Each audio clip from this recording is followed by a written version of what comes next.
What is going on, guys? Welcome back to the channel, and recently I've decided to redo all my original hero guides since a lot of them are very outdated. So today we're going to be focusing on Master Yoda. This is the second updated guide I've made now, with the first one being Boba Fett. So if you haven't seen that one yet, then make sure to check it out after you're done here. There will be a link on screen at the end of the video. So in these updated guides, I'm going to cover both Galactic Assault and Heroes vs Villain game modes as well. So I'll separate both game modes and touch on both the best star cards to use as well as some good strategies to use for each game mode as well.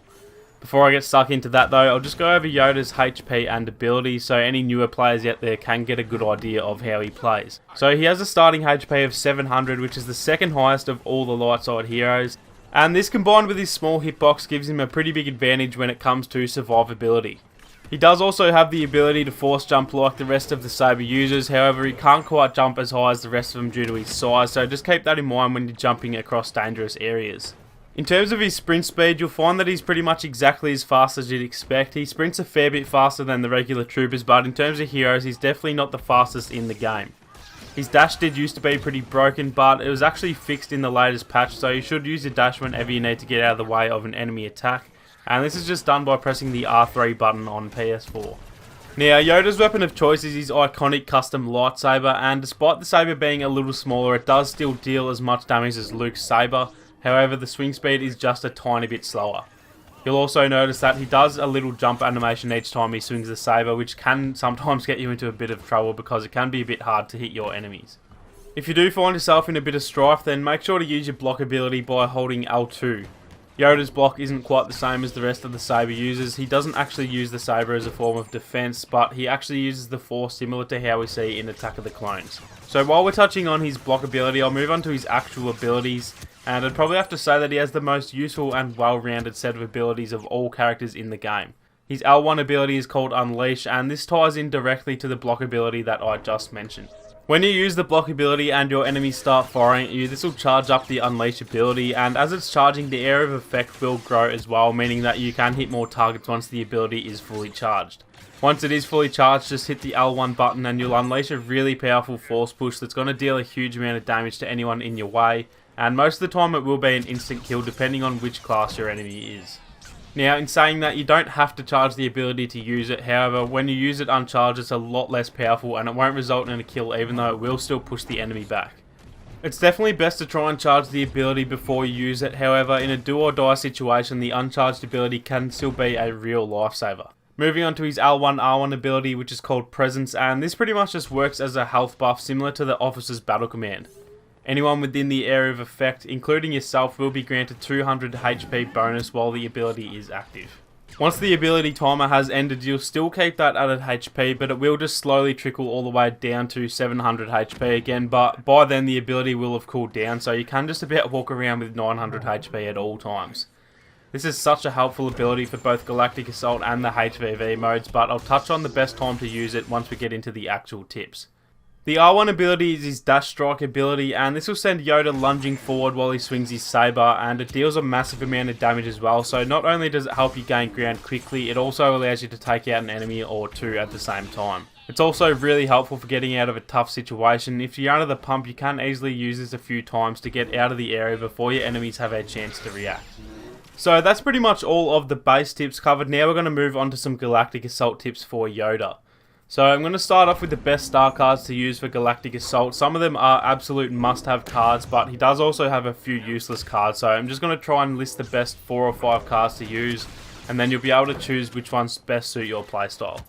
So the first card I'm going to recommend is his Agility star card, and what this does, it gives you an extra dash attack at the expense of a slightly slower recharge rate. Having this extra dash attack can be a real lifesaver, whether it's for defensive or offensive purposes, so unless you don't like using the dash strike all that often, I'd probably recommend to run this card majority of the time. The next card I'm going to recommend is the Feel the Force star card, and what this does is it gives you even more bonus health when the Presence ability is activated. With this card fully upgraded, you and your teammates are going to receive 260 HP rather than 200 HP, which is really helpful for your teammates in Galactic Assault. However, the difference between having 900 HP compared to 960 HP isn't all that much of a change to Yoda, so this card probably suits you more if you're a team-oriented player. If you're more the type of player that wants to help your team by being the Slayer and going on some big kill streaks, then this card can most likely be left behind and replaced with a more deadly card. Now, a good example of a card to use if you are more worried about going on kill streaks is the Master of the 4-star card. What this card does is it deals bonus damage to the enemy when your unleash radius is at a maximum distance. That does sound a little confusing now that I say it, so I'll try and explain that just a little bit better so you know what I mean. So as I mentioned earlier, while the unleash ability is being charged by enemy fire, you'll see the area of effect grow as well. So pretty much with this card equipped, it means that when the area of effect is at its largest point, you'll deal even more damage to the enemy, which obviously makes it really important to fully charge this ability. With this card equipped, any regular trooper in the area of effect will be killed instantly, so this is a really useful card if you want to focus more on getting plenty of kills. While I'm on the topic of getting plenty of kills as Yoda, obviously the longer you stay alive, the more kills you're going to get. Now, the Jedi Mentor star card makes it so that Yoda receives less overall damage, and while it's not really all that much on paper, it can actually make a massive difference. With this card and the Feel the Force card that I mentioned both fully upgraded, that's the equivalent of having 1050 health, which is actually the same amount as Vader can have when he's fully upgraded his health. So that just goes to show how useful this card can be. The last card I'm going to touch on for Galactic Assault is the Enduring Presence star card. Now, exactly as this sounds, it's going to extend the duration of his presence ability, which is handy for both you and your teammates as well. This card pretty much speaks for itself. Extra health is always good, so if this card sounds good to you, then it's definitely worth giving this one a shot. So now moving on to some tips for Galactic Assault, and the main one I'm going to mention is just to make sure you're playing for the win. Yoda is easily the best character in the game when it comes to playing the objective. Not only can he help everyone out with a health buff, but his small hitbox means that you can often run into the objective and distract your enemies without taking much damage at all, which leaves room for your teammates to push in and take out the distracted enemies. Another good tip to keep in mind is that Yoda is really meant to be played in close quarters areas and in close to the objectives. This is where he excels, and if you do want to do really well with him, then you need to make sure you're staying out of open areas. Not only is he more vulnerable in these areas, but his abilities can be fairly useless when he's out in the open. Make sure to go into the right positions and you'll be able to make the best use of all his abilities, and it definitely goes a long way to helping your team get the win. So now moving on to some tips for HVV and Hero Showdown, and again I'm going to start off with some of the better star cards to use for these game modes. So the first card I'd have to recommend is the Agility card, again like I mentioned for Galactic Assault.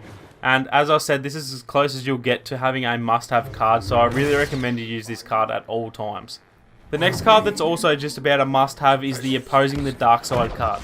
This will make it so that Yoda deals more damage with his saber to all enemy heroes, which pretty much speaks for itself when you're playing the HVV game modes. The extra damage doesn't seem like much on paper, but once you use this card in a game of Showdown, you'll realise exactly how much all that added damage can add up. Another card that kind of goes hand in hand with the card I just mentioned is the Jedi Mentor card that I spoke about earlier. This is the card that makes Yoda receive less damage, so this combined with the last card means you'll be dealing more damage while taking less damage of your own, which can be a real game changer, especially in those tense end of round situations. Now the last card that I'm going to mention for the HVV modes is the Feel the Force card, and like I mentioned in the Galactic Assault tips, this will give you an extra 260 HP rather than 200 when you use the Presence ability. If you're playing HVV and manage to buff all three of your teammates plus yourself, that's an added 240 HP on top of the 800 HP that you were already giving them, so it can definitely go a very long way. Now the tips for HVV modes are pretty much exactly the same as the Galactic Assault tips. Just try and be more of a support type player to your teammates, and while you can still do a lot of damage on your own, you're much more important to your teammates alive rather than dead, as the health buff ability really is a game changer in these modes. So that's going to be it for our updated Yoda guide, guys. Hopefully these tips help some of you out, and if they did, then make sure to leave a like down below and help the channel grow. If you are new to the channel, then feel free to subscribe and make sure to turn on your notifications so you don't miss out on any more Battlefront 2 guide videos. Thank you guys so much for watching, and I'll see you all in the next one.